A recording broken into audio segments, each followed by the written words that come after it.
We're back at the Bull's Head in Chiswick. We were here last time talking about waste. Today we're talking about energy and natural resources, one of the biggest issues faced by the catering and hospitality industry today.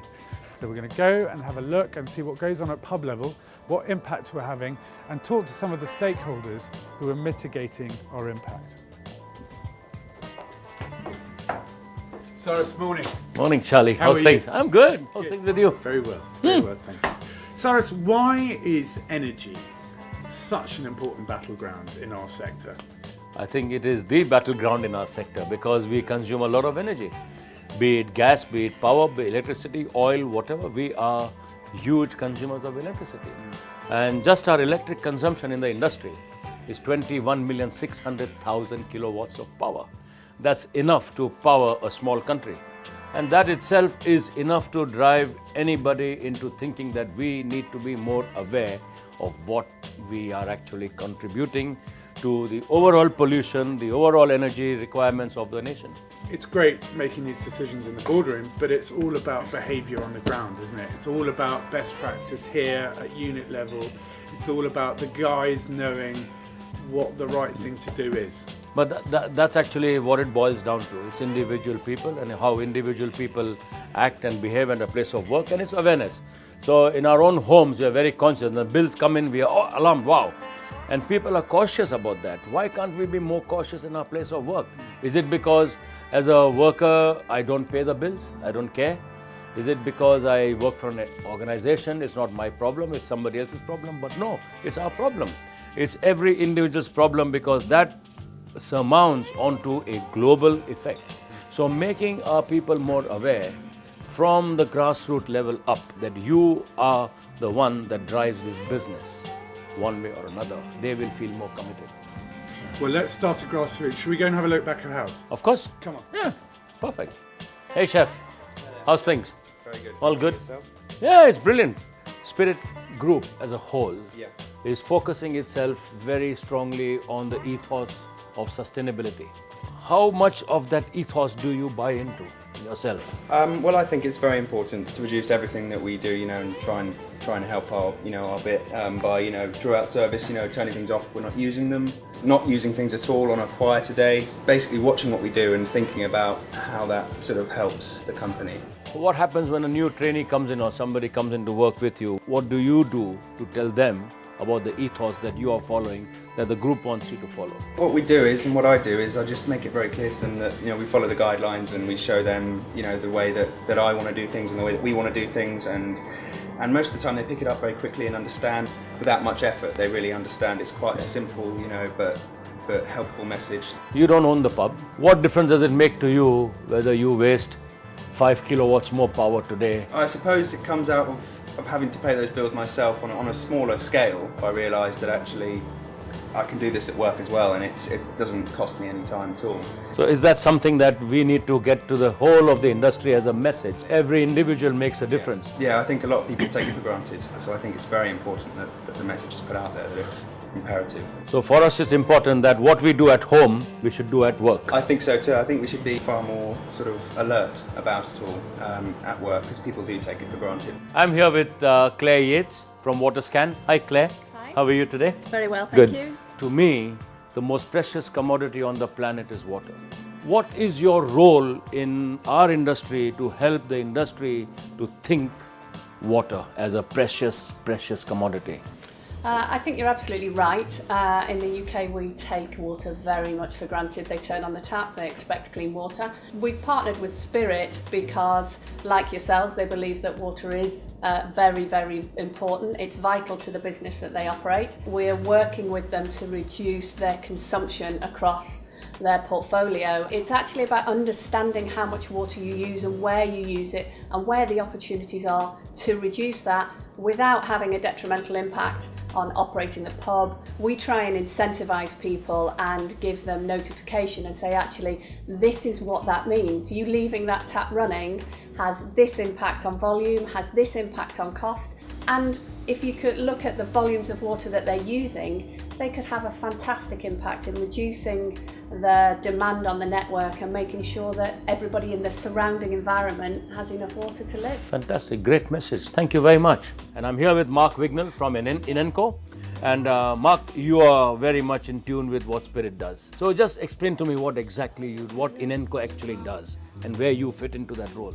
Okay, so for Spirit, there's a big estate, and there's 750 managed pubs. So the first thing is that from a group perspective, we want to make sure that they're paying the best price. However, we've then got to say, okay, we want to help the individual pub. So what we need to do there is that we need to report to that pub to say, this is how you're doing against last year, against the last 4 weeks, and how does that relate to your revenue from the trade that's coming in. So some of the consumption is coming from front of house, so you can change the LED lighting, you can control your heating systems, you can control your aircon systems. Make sure that they're not fighting one another. Don't be heating something and then trying to cool it. But then also in the kitchen is that a lot of consumption, 64%. 64% typically? 64% in this type of industry is coming from the kitchen area.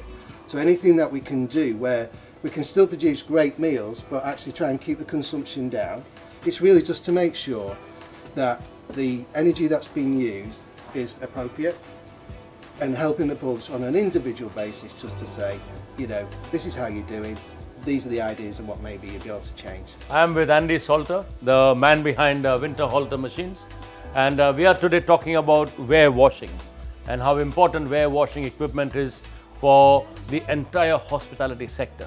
And if everybody invested within our industry in top quality machines, that would mean that just from that ware washing capacity, we could be saving 32% more energy. Absolutely. It's all about the amount of rinse water you use. So after every cycle, the machine rinses, and if you can reduce that amount of rinse water, that's where you get your savings from. Now you trap the energy that goes off after a wash and you cycle it back in, and the water consumption goes down. So tell us a bit about that. Absolutely. So in the process of washing, the machine produces A, hot water, and B, steam. So we can take the heat from that water and heat up the incoming cold water before it goes back into the washing system. The next person I want to introduce very much fits right into it. Her name is Kelly Power. Hi Kelly. Hi. And we are talking power. And you represent Total. Yes. And you are the contractors for supplying the Spirit Group with all their gas and electric requirements. So Total Gas and Power have actually been working in partnership with Spirit now for well over a decade. We've worked with Spirit and Inenco to install AMR at all of the sites for gas, where they can actually monitor the usage, so see where you're using it the most, where you might be wasting it. The power that we supply will be from renewable sources such as hydro, wind, biomass. Stephen, tell us a little bit about what you do to control temperatures front of house during the day. Well, everything's on a thermometer system. It all naturally controls itself, and we turn it off completely overnight. Same with gaming machines as well. The gaming machines we only turn on literally the last thing before we open the doors to the guests. So we turn them on at 11 o'clock in the morning, and they turn off when the last guest leaves at midnight. Air conditioning. We only use air conditioning just in the very peak of summer. Do you use plug-in timers? We do use plug-in timers, yes. Our lighting for outside is set to come on at dusk and to go off at midnight. LED, we've heard a lot about LED. This pub has obviously been invested quite heavily in. Do you see the benefit of these on your own P&L? Well, absolutely, yes. It totally reduces the output, and also there was a time when managers would feel like they spent all their time going to the shop buying new bulbs, etc. And now we don't even have to think about it, which is fantastic.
Vance, this morning we've talked to a lot of your suppliers.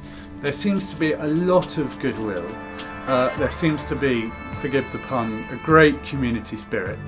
There is. I think they've all supported the Community Spirit Initiative. We created a clear strategy 18 months ago and we identified partners that we wanted to go on that journey.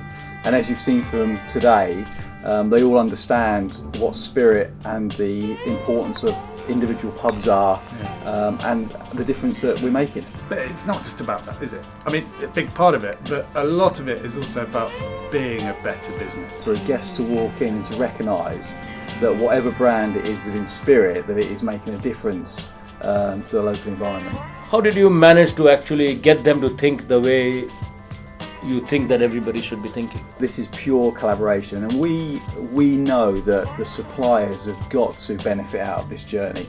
Benefit from either being more profitable, this will create positive PR, and it's understanding with each of the partners what they want out of the journey as well, and ensuring that we're all going towards the end goal. And what about the future? We're actually making investments in technology to help us tackle reduction on energy consumption. We've carried out a large LED rollout. The next phase of that is then to tackle potentially the back of house, looking at kitchens, corridors, going into the car parks, so where else can we invest and reduce there. We've also looked at other areas of technology such as cellar free cooling, and alongside that also we've invested in some smart heating equipment. We always want to review what we've done so far, what is out there in the industry, how can we continue to reduce consumption, do the best thing for the business both commercially but also for the environment as well. Does this come from board level?